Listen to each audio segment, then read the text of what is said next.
Morning കൂട്ടുകാരെ, എൻ്റെ പേര് മെരിയ സാർ. ഞാൻ ഗവൺമെൻറ് LPS മുളറംകോട് സ്കൂളിലെ 4ാം ക്ലാസ് വിദ്യാർത്ഥിനിയാണ്. ഞാനിന്നിവിടെ പറയാൻ പോകുന്ന കഥയുടെ പേരാണ് ബുദ്ധിശാലിയായ കുതിര.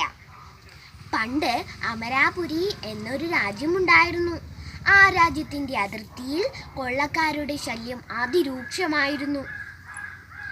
ചതിക്കുഴി ഉണ്ടാക്കി അതിൻ്റെ മുകളിൽ ഇലയും മണ്ണും ഒക്കെ മൂടിയിട്ട് അതിൽ വീഴുന്ന യാത്രക്കാരെ കൊള്ളയടിക്കലായിരുന്നു അവരുടെ ജോലി.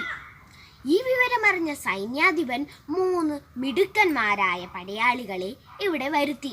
കേശു, രാമു, പപ്പൻ എന്നിവരായിരുന്നു അവർ. അതിനുശേഷം സൈന്യാധിപൻ പറഞ്ഞു, നിങ്ങൾക്ക് ഇഷ്ടമുള്ള അതിമിടുക്കന്മാരായ കുതിരകളെ നിങ്ങൾ തിരഞ്ഞെടുത്തോളൂ. അത് കേൾക്കേണ്ട താമസം കേശുവും രാമുവും ഓടിച്ചെന്ന് കുതിരകളെ തിരഞ്ഞെടുത്തു. പക്ഷേ പപ്പനാകട്ടെ താൻ എന്നും സഞ്ചരിച്ചു കൊണ്ടിരിക്കുന്ന കുതിര മതി എന്ന് പറഞ്ഞു. അപ്പോൾ അവിടെ ഇരുന്ന എല്ലാവരും അവനെ കളിയാക്കി.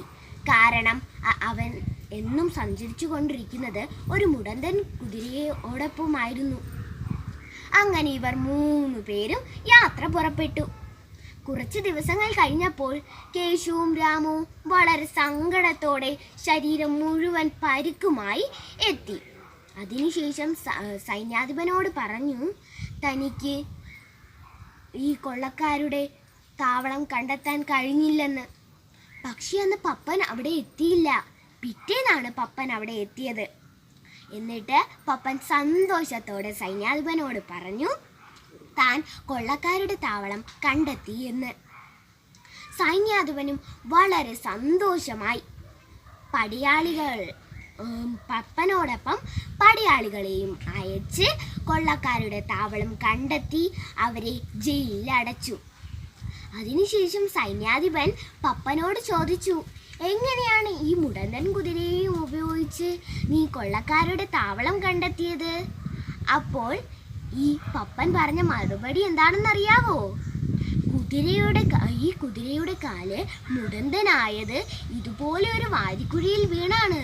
അതുകൊണ്ട് തന്നെ ഈ കുതിര വളരെ സൂക്ഷിച്ചാണ് നടക്കുന്നത്.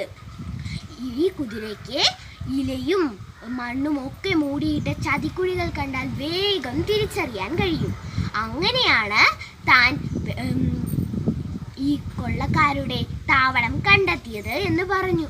അവിടെ ഇരുന്ന എല്ലാവരും അവനെ അഭിനന്ദിച്ചു. കൂട്ടുകാരി, ഈ കഥയിൽ നിന്ന് എന്ത് ഗുണപാഠമാണ് നമുക്ക് മനസ്സിലായത്? അതെ, അനുഭവത്തേക്കാൾ വലിയ അറിവില്ല. നന്ദി.